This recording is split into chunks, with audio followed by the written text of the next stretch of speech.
Hello, lovelies. My name is Caitlin, and welcome to another episode of True Crime with Caitlin.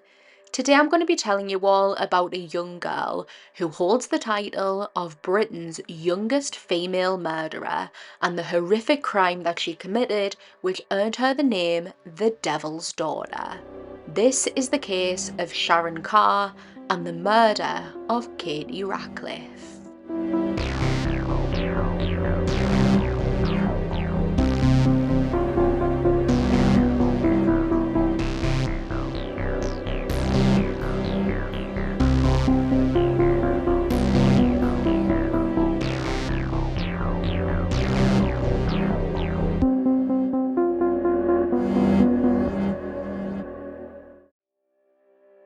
Katie Rackliff was born in 1974 and grew up in Hawley, Surrey. She came from a really nice, normal, loving family, and she had a pretty happy, regular upbringing thanks to her parents, Helen and Joseph. Katie was one of these people who had their whole life planned out. She knew what she wanted and she began working hard, determined to get there. She had recently started working in a salon as an apprentice hairdresser, and to her, this was the first step towards achieving her dream of owning and running her own salon. Here, Katie really thrived. She was a social butterfly, she was chatty, she was well liked by all of the clients, she was popular and was steadily building up her own clientele with her talented work. It seemed like everything was going right for Katie, up until May 1992, when her boyfriend, a man named Matin Mustafa, broke up with her. Katie's heart absolutely shattered when Matin broke up with her. He was her first proper serious boyfriend who she was head over heels in love with. This was the man she saw a future with, this was the man she wanted to marry and start a family with, and now all of that has come to an end. The breakup sent Katie into a depressive episode and she sparsely left the house, only really leaving to go to work, where everyone noticed a shift in her mood. After a couple of weeks of this, Katie's friends decided that enough was enough, and after some pushy persuasion, they managed to convince Katie to join them on a night out to let her hair down, stop thinking about Matin, and just have some fun being really good friends. On the 6th of June 1992, sporting a white crop top, navy trousers, ankle boots and a blue jacket, 18-year-old Katie was ready to let loose with her best friends. They all made their way to a club in Camberley called Ragamuffins, where all night long the girls sang, danced, got drunk and were having an amazing time together. Matin was right at the back of Katie's mind, up until she caught sight of him out the corner of her eye. She done what I think every recently split up drunk ex-girlfriend would do when seeing their ex-boyfriend out, and she went up to him and began pleading for him back, expressing that she loved him, she missed him, she wanted to be with him, she wanted to make it work.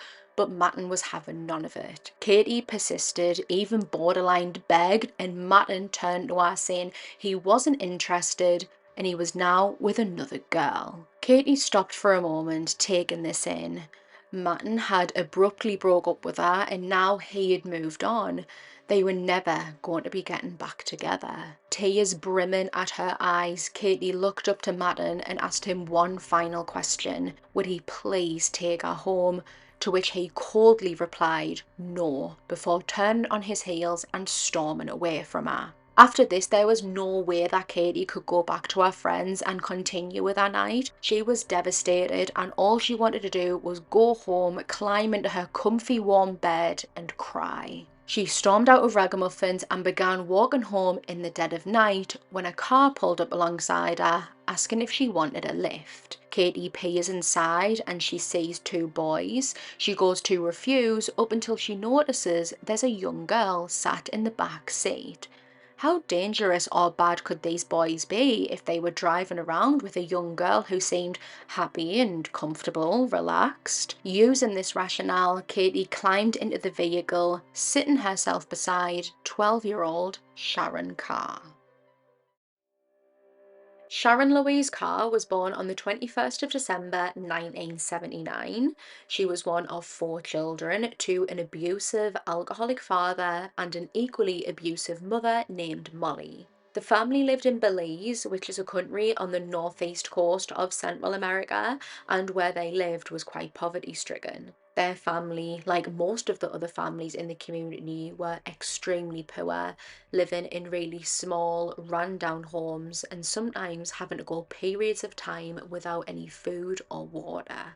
This, as you can imagine, caused a lot of tension and frustration within the family home, and more often than not, the parents were arguing, fighting, and the children often got the backlash of their anger. It wasn't unusual for the children to receive beatings from both Molly and their dad. Molly, though, would take the abuse to a whole other level. For example, when disciplining or punishing the children, she would either burn them or put hot pepper on their genitals.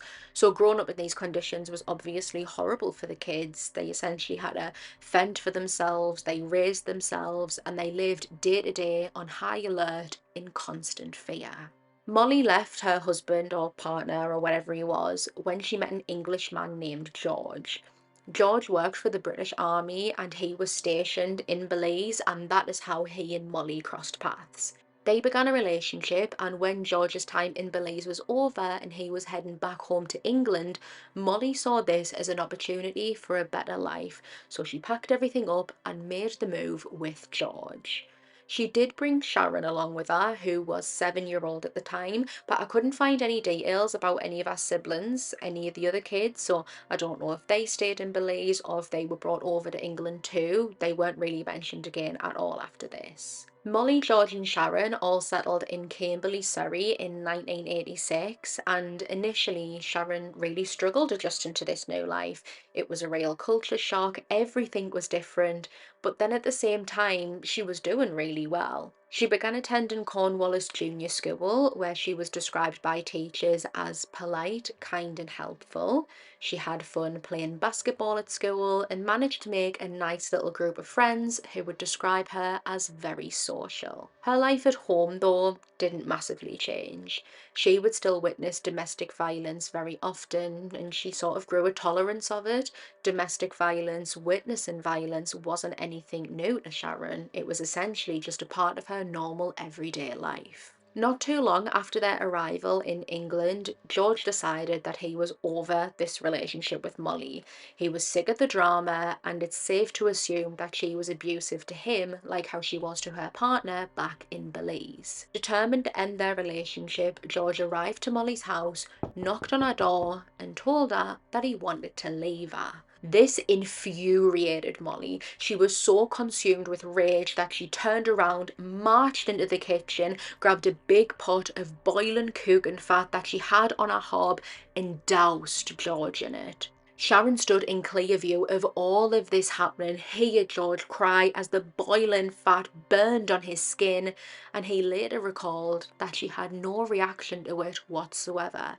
She wasn't scared or crying. She didn't even flinch. He was rushed to the hospital with serious burn injuries, and Molly was arrested and charged with assault. Guildford Crown Court handed Molly a suspended sentence and ordered her to receive mental health therapy for 3 years. A suspended sentence means that she didn't have to go to prison, however she did have to follow rules set by the court, the attendance to therapy being one of them. Whether she attended or not, I don't know. At some point, I don't know exactly when, Molly introduced Sharon into practicing voodoo. This included Sharon participating in animal sacrifices, killing live animals. She was taught how to recite rituals that would allegedly allow Sharon to have complete control over whoever she was putting this spell on, and she was taught how to recite rituals to cause great harm to others. It's believed that this is where Sharon began developing a fixation on death and killing. Rapidly, the pets in their street started disappearing or turning up dead. Most of the people on the street knew that it was Sharon who was making their pets disappear or killing them, but by now she had a very nasty reputation. Her and her mum, her mum had literally just put boiling cooking fat on her partner. So Sharon and Molly were both people that were feared, so none of the neighbours really done or said anything. Sharon was even pretty open about the animal abuse. She once took pride in admitting that she had decapitated a dog using a spade. Sharon in primary school and Sharon in secondary school were like two completely different girls. In secondary school, she began knocking around with the wrong crowd, which was mostly made up of boys who were a lot older than her and were a very bad influence. She began to shoplift. She carried a knife with her at all times, even when she was going to school. She bought and sold drugs and began abusing cannabis at only 11 years old. Using and abusing any sort of drugs, especially at such a young age, can have a detrimental effect on the brain's development, which is something I will circle back to later. Sharon's behaviour began to rapidly decline. She became disruptive, she would be violent and aggressive. She had a real problem with authority figures / being told what to do. Because of these behaviours, her head teacher at Collinwood College Comprehensive School made a report to social services. In 1990, after this report was made, Sharon would be removed from her home, but she was returned to Molly only a month later. I don't know where Molly was or what she was doing throughout this whole time that Sharon's shoplifting, carrying knives, dealing drugs. I don't know what she's doing, but I do know that she had got into another relationship with a new boyfriend and he had moved into the house, so likely all of Molly's attention was on him, and likely this started up another cycle of tension and domestic violence.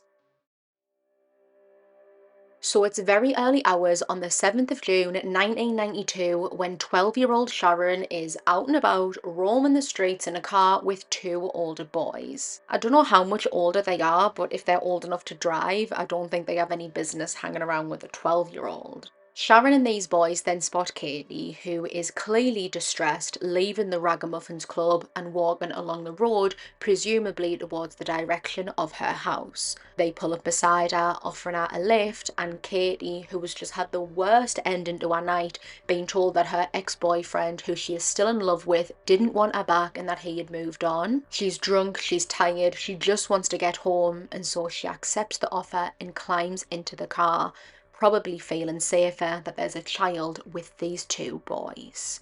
The person driving just kind of cruises around the streets for a while, taking his time, and Katie notices they're not going in the direction of her house. They're actually going in the complete opposite direction towards somewhere called Farnborough. They drive to a dark, desolate, isolated, sort of parky area, and overwhelmed with panic and fear, having a gut instinct that something is wrong, Katie opens the door and bolts out of the car, sprinting away from Sharon and the boys. Sharon tumbles out of the car and begins to hunt Katie down, chasing after her. She quite quickly catches up and begins to repeatedly stab Katie from behind using a 6.5-inch knife. After Katie drops to the ground, Sharon uncontrollably and viciously continues to stab her in a frenzy, some of the stabs being so ferocious that they went straight through Katie's body.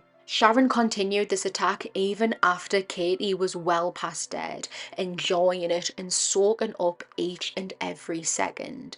She proceeds to prolong the attack by mutilating Katie, slashing at her face, her breasts, and her intimate areas. In total, Katie sustained 32 separate injuries at the hand of this 12-year-old girl who was a complete stranger. Katie's half-naked, blood-soaked body is then dragged and slumped up against the wall of a cemetery and then left. She will be discovered a couple of hours later by a group of 4 young boys who were out for an early morning walk following a night of camping. The police were notified and eventually the body would be identified as that of 18-year-old Katie Rackliff. A murder investigation quickly began, and naturally, one of the first people officers wanted to speak to was Madden.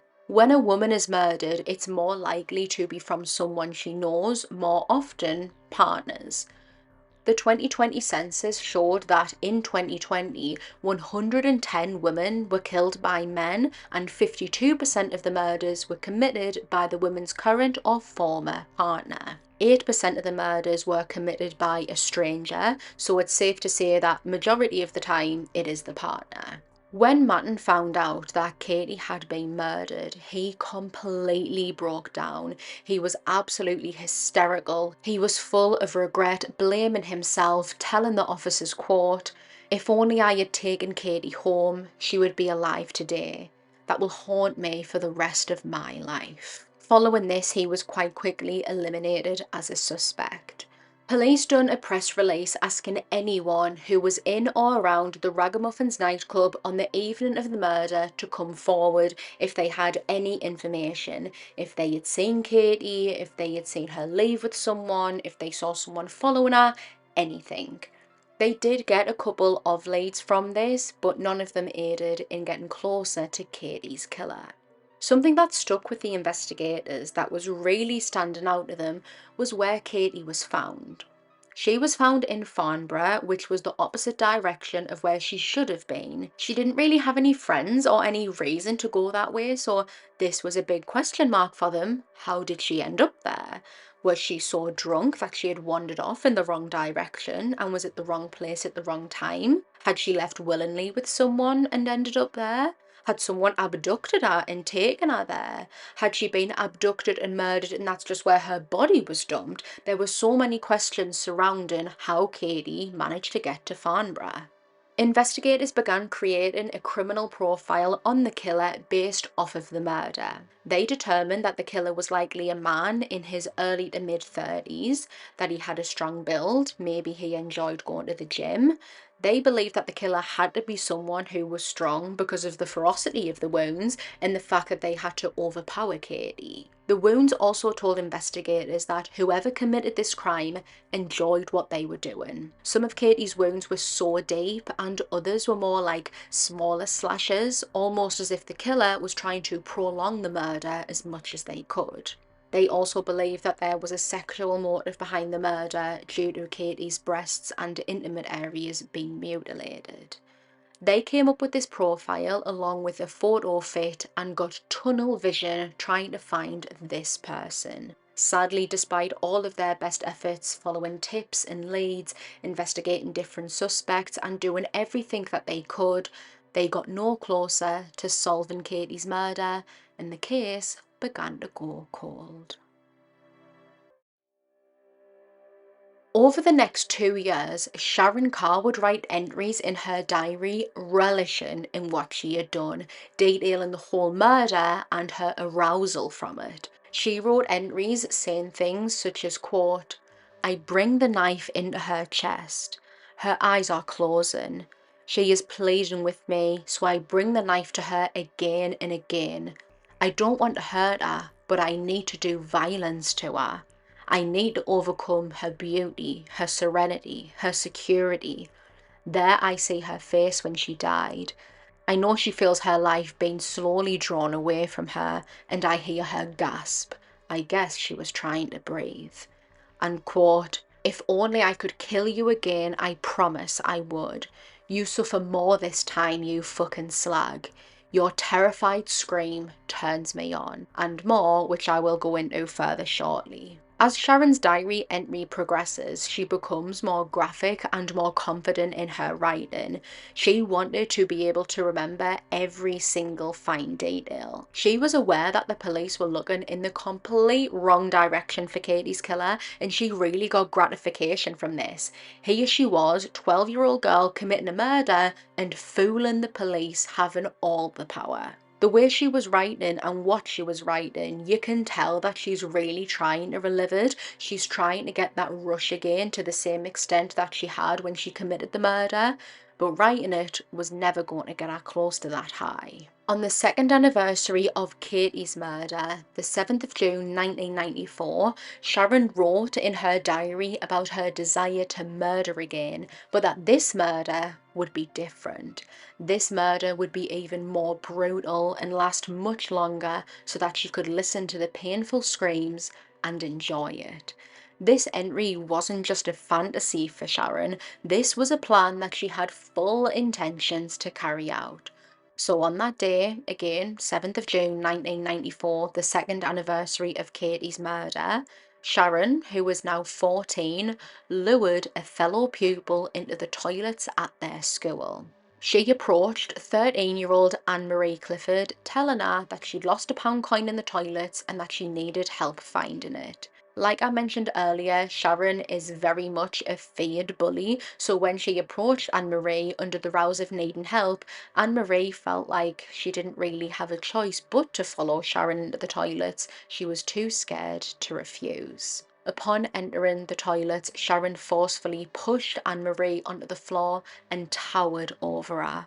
She then reached into her bag and pulled out a 4-inch knife. Terrified, Anne-Marie recalls Sharon laughing, passing the knife between her hands, seemingly bursting with excitement for what she was about to do. Scared for her life, Anne-Marie pounced up from the floor and tried to make a run for it back to the door, but Sharon knocked her to the ground again, raised her arm and stabbed Anne-Marie in the back. At that exact moment, a group of 5 other girls came into the toilet, which thankfully prevented Sharon from continuing the assault. The single stab wound that Anne-Marie sustained punctured her lung and crimson blood was gushing out of her. She would be quickly rushed to the hospital for life-saving treatment, where thankfully she survived the attack. Back at school, Sharon was immediately arrested and was taken for a psychological assessment, but she was just still so full of adrenaline and on a high from the attack that she wanted to keep going. She would assault 2 members of staff at the facility where they were trying to help her by strangling them. She was quickly deemed too dangerous to be there, so was transported to a young offenders institute. In December 1994, after these attacks, Sharon was convicted of actual body harm and was sentenced to be detained at Her Majesty's pleasure. This means that there was no minimum term to serve, there was no set time that she would be incarcerated. Sharon would be incarcerated until it was decided that it was safe to release her. For several months, Sharon was kind of bouncing between psychiatric units, never really staying anywhere for long periods of time because she would always cause trouble and would instigate fights. In September 1995, she was transferred to Bulwood Hall Young Offenders Unit, where they seemed to be able to manage her better. While here at Bulwood Hall, staff noticed that Sharon really liked to talk, specifically about this years-old murder case. She would talk on the phone about it, not really direct, but kind of tiptoed around it. She had took a liking to one of the male prison guards, and she would talk to him about this murder too. She spoke about it enough that it actually began to concern the staff, so they reported this to the police, who linked the little details that Sharon spoke about to a murder case that was now almost 4 years old, which was the murder of Katie Rackliff. Officers conducted a search of Sharon's room and seized her diary, which when they read it, they couldn't believe what disturbing material was inside. Inside this diary, which Sharon had had for years, she details murdering Katie and the sexual excitement that she got from it. She had drawings of the knife that she used to murder Katie. She referred to herself as the devil, saying, quote, "Overnight I see the devil in my dreams, sometimes even in the mirror, but I realise it was just me." She wrote even more disturbing things such as, quote, "I was born to be a murderer. Killing for me is a mass turn on and it just makes me so high that I never want to come down. I swear I was born to be a murderer. I'm a killer. Killing is my business and business is good." She talks about Katie's final moments, saying, quote, "The air stops in the back of her throat. I know all her life her breathing has worked, but now it does not, and I am joyful." Every year on the anniversary of Katie's murder, Sharon would dedicate an entry to Katie. As I mentioned earlier, on the second anniversary, she wrote about her desire to kill again, then proceeded to attack Anne-Marie in school. On the third year anniversary, she wrote, quote, "Killed KR. The death by knife wounds and sex go together." On the fourth year anniversary, she wrote, quote, "Respect to Katie Rackliff, 4 years ago today." I'm also pretty sure that the entry that was wrote on the fourth year anniversary, Sharon wrote after she was eventually charged for Katie's murder. Police obviously decided that they needed to speak with Sharon. Although the things in her diary were disturbing, to say the least, this didn't prove with certainty that Sharon had actually committed murder. For all they know, she could have just had a vivid imagination and a keen interest in the case. Honestly, the thought that a 12-year-old girl could have committed such a horrific crime was quite unbelievable to the police. They fully believed that they were after a stocky 30-year-old man, and now they're presented with a 12-year-old girl as their potential killer. When questioned about Katie's murder, Sharon fully confessed and she did not hold back. She was questioned for about 27 hours over a number of days, where she actually done most of the talking. She spoke fluidly about the murder and with excitement. She had held this in for years, only really daring to share small details like how she did to that prison officer, but now she's confessing, she's no longer hiding, she's letting it all out and she's excited. Here is another opportunity for her to relive it. The interviewer described Sharon as, quote, "being on another universe," while detailing it.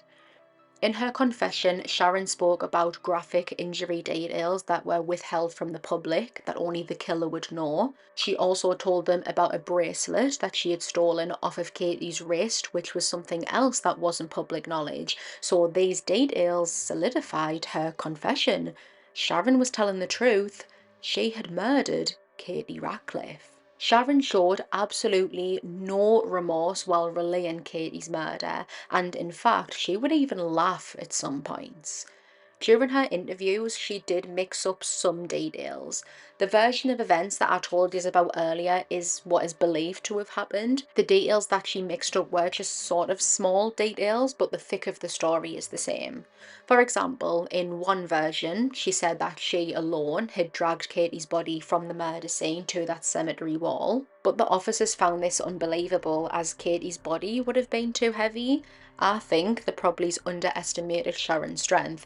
Again, they thought they were looking for a 30-year-old man, but here is Sharon, a 12-year-old girl. In another version, she contradicted, saying that she alone had moved the body by saying that the two boys that she was with in the car helped her move the body.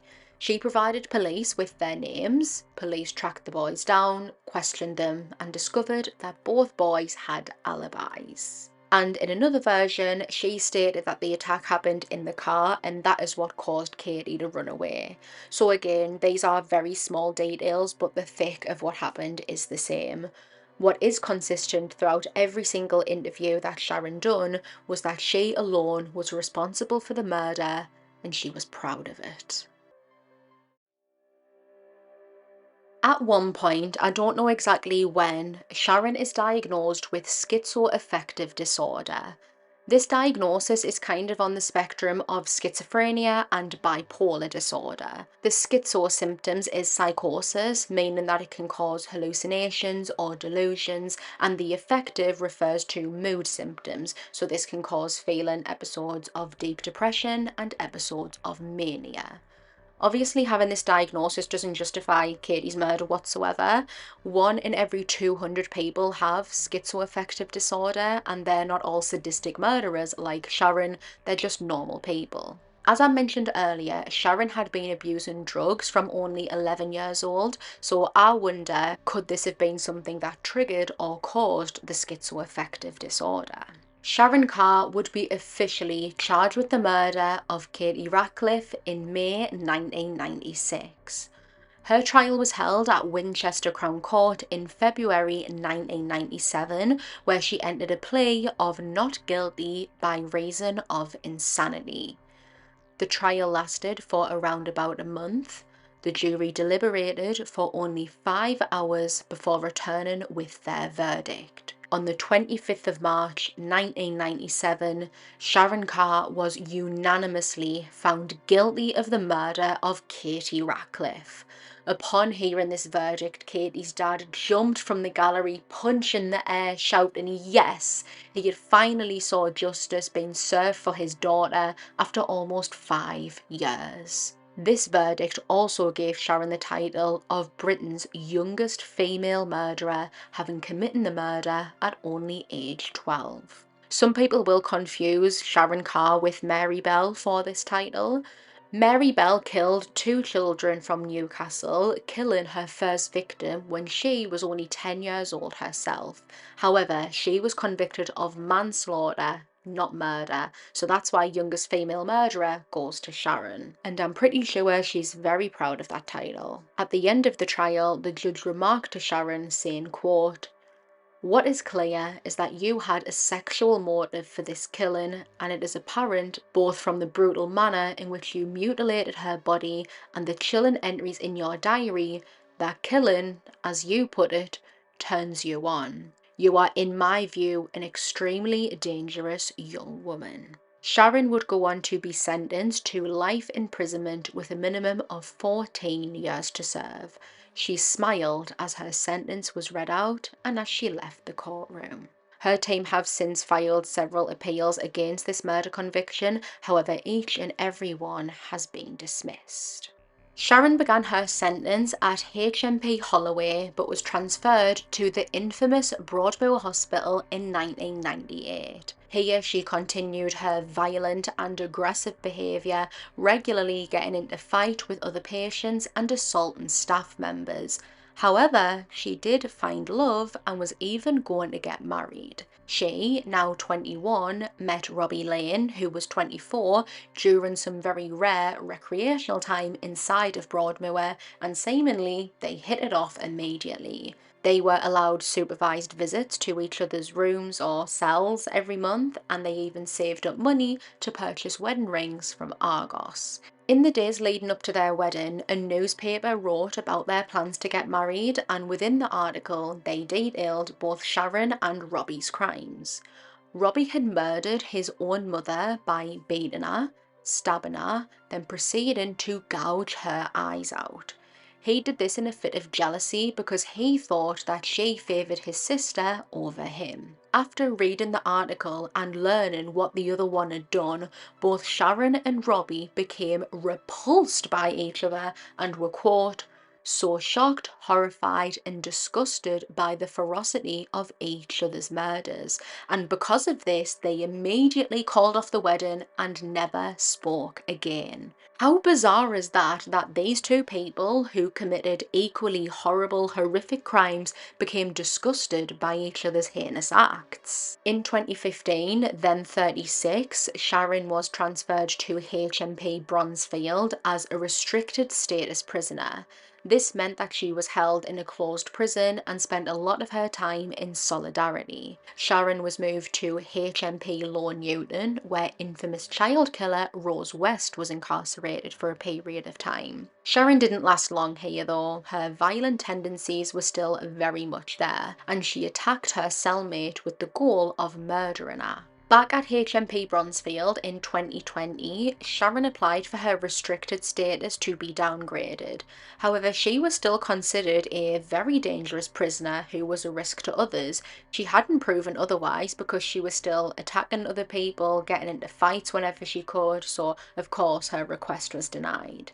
The judge who denied this request justified his ruling, saying, quote, "She disclosed thoughts of wanting to murder another resident by slitting her head open with a flask and throwing her down the stairs to snap her neck." Sharon is now 44 and this year will be her 30th year spent behind bars. In August 2023, she had her bid for parole denied. It's likely that she will spend the rest of her natural life behind bars, as she is still, after so long, deemed too dangerous to be released.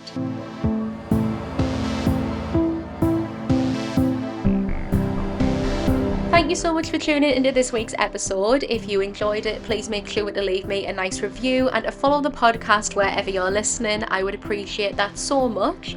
You can follow the podcast over on Instagram at TrueCrimeCaitlynPod, where I'll be posting images relating to all the cases and for any updates. Make sure you tune in again next week for a brand new episode.